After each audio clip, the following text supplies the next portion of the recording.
தென்னக ரயில்வே கோட்டத்திற்கு உட்பட்ட எம்பிக்களுக்கான ஆலோசனைக் கூட்டத்தில் வழிகாட்டி பலகையில் இந்தியை அப்படியே தமிழில் எழுதியுள்ளதாக திமுக எம்பிக்கள் குற்றச்சாட்டை முன்வைத்திருக்கின்றனர். இது தொடர்பான மேலும் விவரங்களை தருவதற்காக செய்தியாளர் சுரேஷ் இணைப்பில் இருக்கிறார். சுரேஷ், வணக்கம். முழு விவரங்கள்.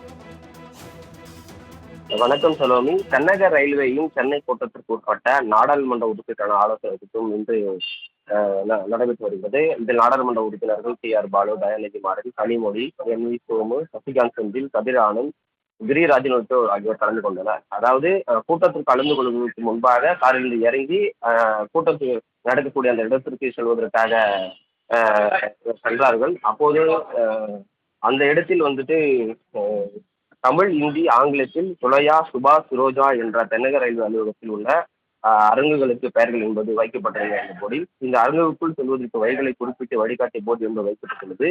இதில் நேரடியாக இந்தி அப்படியே தமிழ் எழுதப்பட்டுள்ளதை தவிர தமிழ் பெயர் ஏன் இல்லை என்று நாடாளுமன்ற உறுப்பினர் கிரிராஜன் ரயில்வே அதிகாரியிடம் கேள்வி எழுப்பினார்.